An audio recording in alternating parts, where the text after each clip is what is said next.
Good morning, everyone. My name is Archie. I'm one of the wonderful fellows for the competition. And I'm here along with Indy, who is my personal mic stand and playing assistant. And it's my privilege to present to you the Insider's Guide on Niccolo Paganini this morning. I left to get there because usually all the violinists run for the exit doors. I thought I'd begin with a quote from the Paganini biographer Colin Wilson. In every age, there are certain men and women who become legends because they seem to embody the dreams or nightmares of their contemporaries. Perhaps the most interesting are those who manage to embody both, like the god Dionysus, half miracle worker, half demon. Niccolo Paganini is one of the few musicians to have occupied this dubious eminence. So I think that really sums him up real nicely. It demonstrates this person who was a devilish figure, black raggedy hair, crazy expression, dressed in black, performing for crazed audiences, but with this talent that is of godly proportions.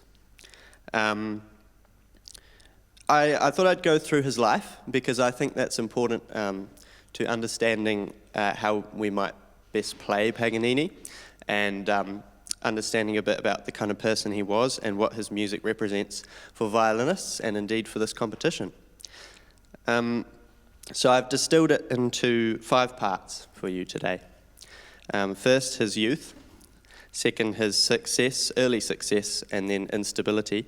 And then his redemption, a period of triumph where he basically becomes a pop star, rock star of the day, and then his decline. He was born in Genoa in 1782, and already the legends and myths about him start propping up right from his birth. His mother supposedly had a dream that an angel told her Paganini would be the greatest violinist of all time. Whether that's true or not, I don't know. I'll leave that up to you to decide. But it became true, for he truly is the greatest violinist of all time. And his father clearly thought it was true as well, because he basically drove him like a slave to play the violin. And it actually undermined his health. He had quite severe training on the violin as a child. But it produced the most incredible virtuoso by the age of 11. And this was when he gave his first concert to major success, his own composition. So he composed his own piece at 11 years old and performed it, and it was an incredible success. And this piece was called the La Carmagnole Variations on a French patriotic song. I've gone old school today, I'm using paper. This ushered in his early success, and he gave a few concerts in Lombardy and Tuscany, which brought him quite a bit of fame. And money.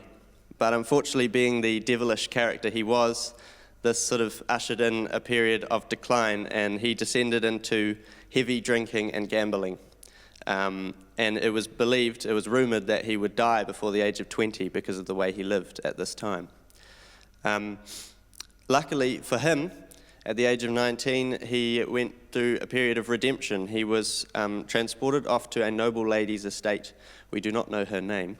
And she cared for him for 3 years. And it was during this time that he explored these fantastic innovations in violin playing that he is so well known for. She also supposedly, and this is a quote from Colin Wilson again, taught him something of the arts of love, for which he became as famous as for his playing. I'm not entirely sure what that means, but he had a lot of affairs over the following years, so maybe that can give us an indication. And he had a lot of these love affairs at the court of Napoleon's sister, where he was the music director.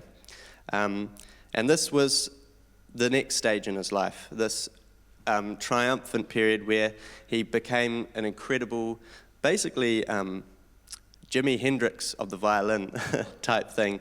If you give it an equivalent in today's world, he was basically a pop star, and he had massive success in Austria, Germany, France, a very famous tour of England, Ireland, and Scotland.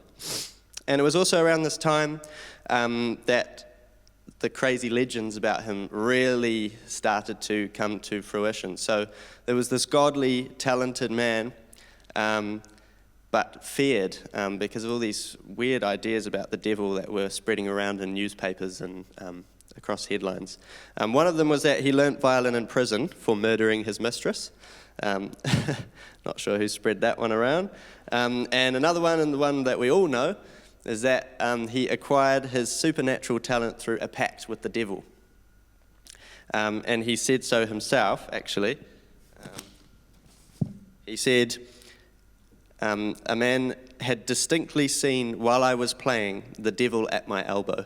So I think the sort of person that he sort of liked to push these rumors around a bit. He liked being this crazy, feared figure, and he sort of had a sense of humor, I think.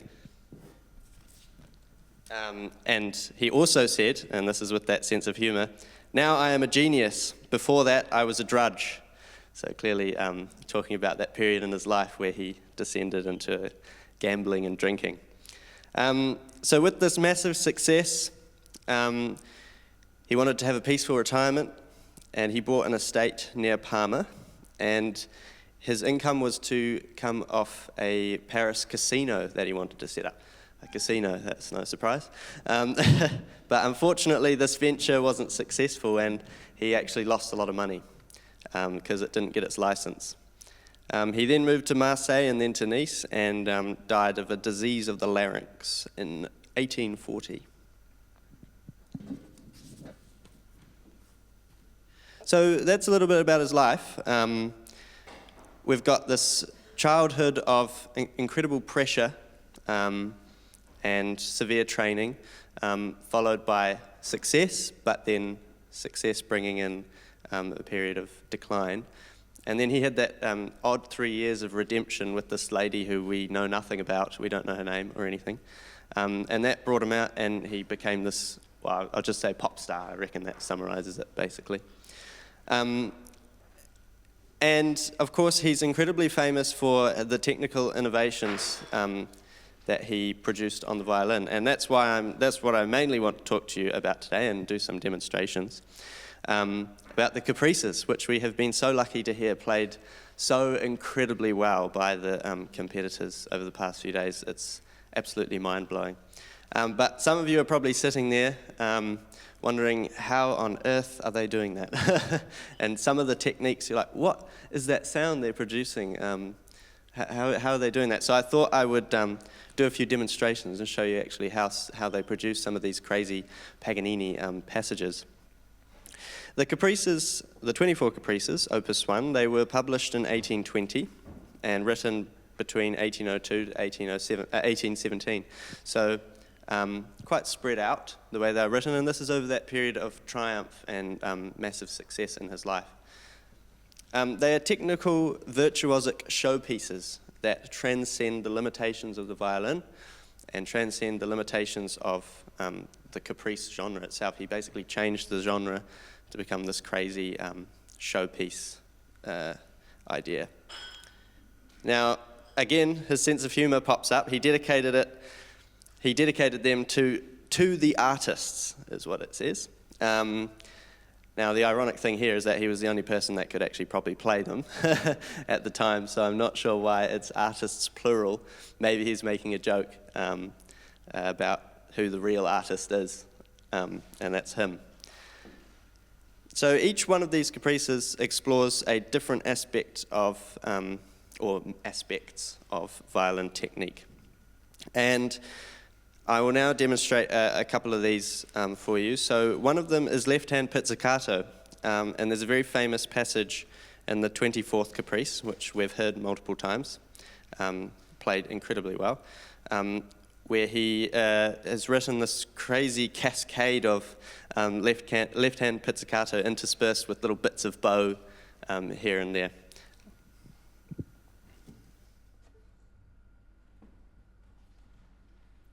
So normally we pitch, I'll just have to speak about that. Normally we pitch with our right hand,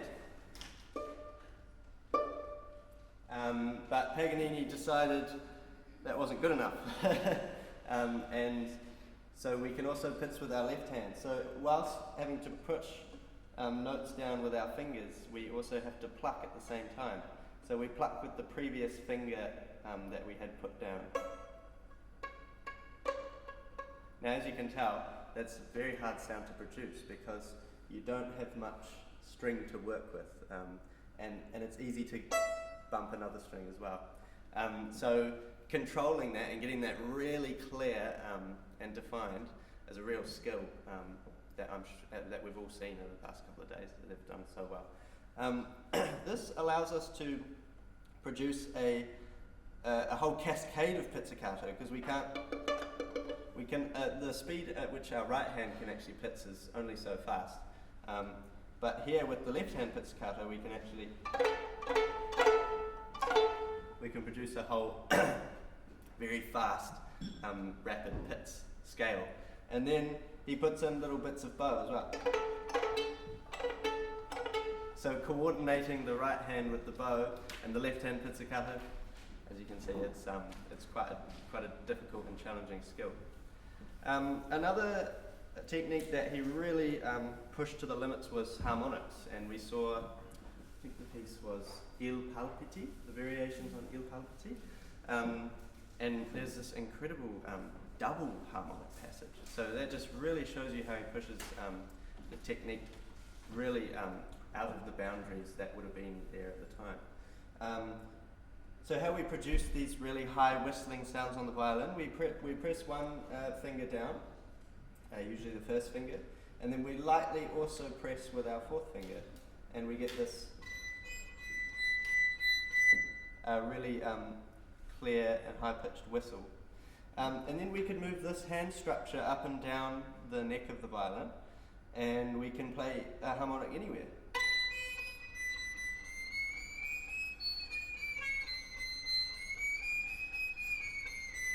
Okay, so you can imagine what Paganini asks you to do is not just that. You've got to go everywhere, all different places with these harmonics, big leaps from high up and down low. So really he pushes these already difficult techniques to the real limits of what the violinist can do. Another technique is ricochet bowing. So that's using the natural weight and bounce of the bow to produce a cascade of like spiccato-like sound.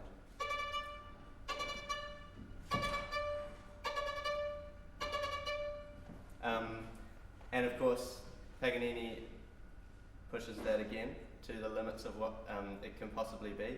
And I think it might be the ninth caprice, where he asks you to do some ricochet all the way up here and then all the way down on the G string. So not only do you have to control the bow with this ricochet technique, but you also have to employ these massive left-hand leaps all the way up and down the violin.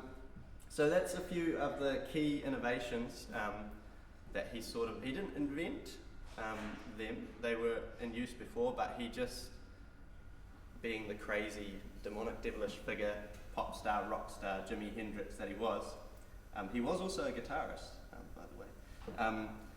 And being that kind of person, he pushed those techniques to the very limits of what is possible for the player. Now I thought I'd go through a few of the famous caprices that we might hear. I can take this back now. Oh, that's better. So caprice number 1, I don't think we've heard that yet, but it's very famous for this sort of sweeping bowing. I couldn't figure out what the name of the bowing was actually, but I've written here, sweeping ricochet arpeggio bow stroke. So that's the name I came up with. I think it probably does have a real term, but I couldn't remember. But it has these crazy fast sweeping passages, which it's famous for. Number 5, I'm sure people know, is the one that goes extremely fast. And over the years, violinists have really tried to show off their skills by playing it as fast as they physically can. And it's really a symbol of that impossible violin playing that Paganini was all about.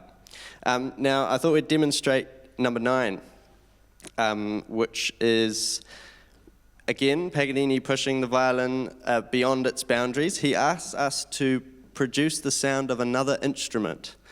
He asks us to produce a flute sound and also a horn sound. So I'll just show you, Indy and I will show you how that might be done. First, we'll play it just straight, and then we will attempt to make a few adjustments, playing up at the tip of the bow and close to the fingerboard and with a fast speed, to produce a sort of panpipe, fluty, airy sound to try and imitate the flute. So this is straight.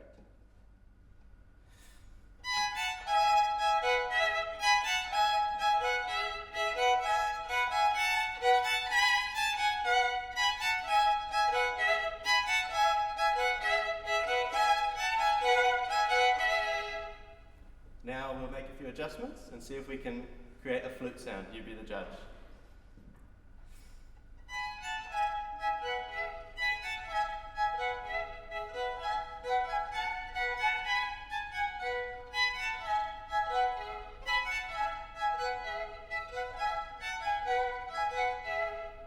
Okay, so that's hopefully a flautando, what we call a flautando technique, to try and imitate a flute.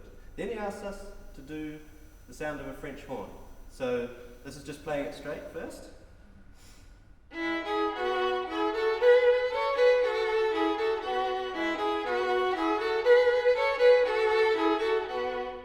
Now we'll add a little bit more of a bite to each note and a bit louder and really imitate the clear, pure sound of a French horn.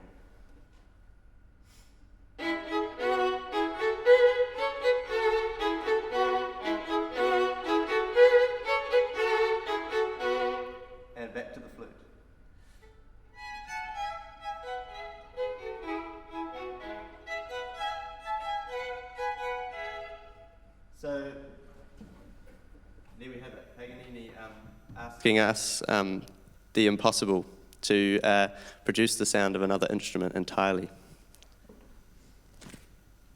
Another of the famous caprices is 13, and this is famous because it really encapsulates Paganini as a person.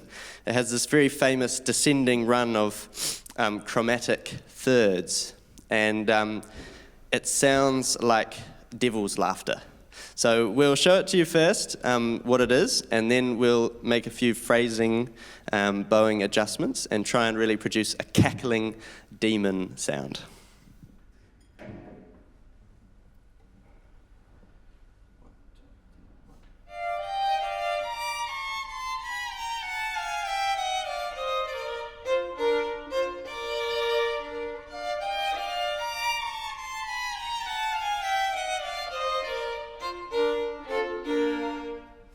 Now let's make it sound like a demon cackling. 1, 2, 3, 1.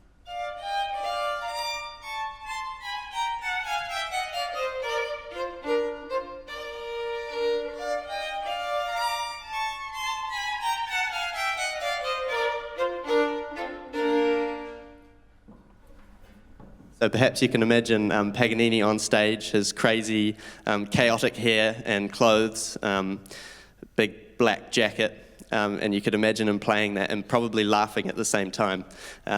That's just how crazy he was. And of course, the last caprice, number 24, is the most famous. It's a theme and variation. So Paganini sort of probably was thinking, I will summarize all my fantastic caprices with this last caprice where I vary this melody and show the audience everything. So he displays a number of different techniques through each variation, which have already been seen in the other caprices. And it has a very famous tune, which has been used by a number of composers over the years, and they've produced their own set of variations on it. So I will play for you the theme. I'm sure you all know it.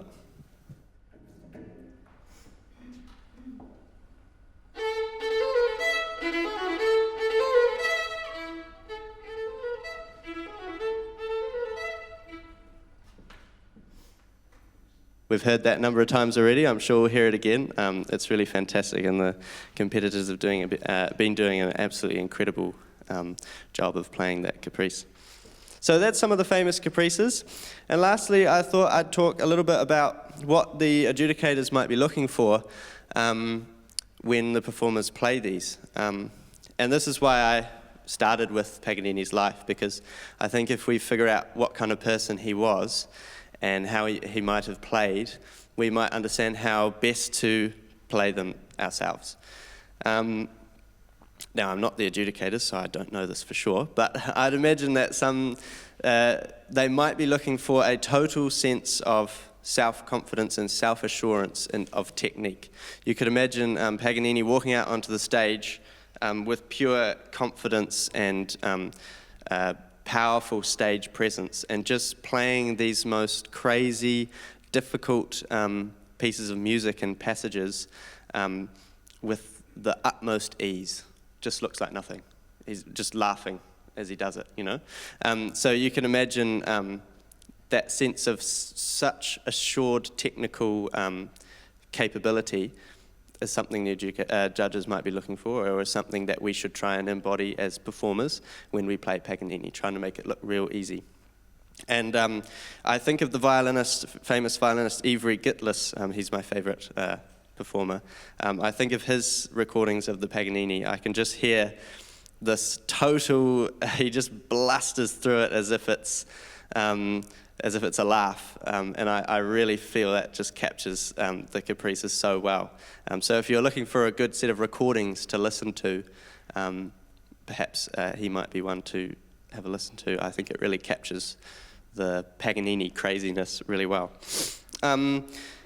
Another thing is perhaps in these passages that could easily be muddied up or lost, really fast, technical left-hand passages, getting this total brilliance of sound and clarity in even the trickiest, densest bits of music, I think is another key thing the adjudicators might be looking for. So I think to summarize that, it's just this total confidence and also unique individual flair, I think, is quite key as well. You would imagine Paganini up on stage, he wouldn't play exactly the notes on the page. He would probably have improvised a bit as well, being the innovator and creative thinker that he was. So I think, lastly, flair, individual flair as the performer, the competitors, bringing their own take, their own unique way of playing the caprices is probably another thing that Paganini would have enjoyed, and perhaps that we should look for when we play them. So I hope you found that interesting and useful, and the demonstrations helpful to give you a little bit of insight into what our competitors have been doing and how they execute some of these phenomenal sounds on the violin. I'm going to be your MC for today, and I'm really looking forward to this last day of playing in Queenstown, and I'm sure you are too. And I hope you have a lovely time listening to our competitors today. So thank you very much, and thank you, Indy, for helping me. And we'll see you again shortly.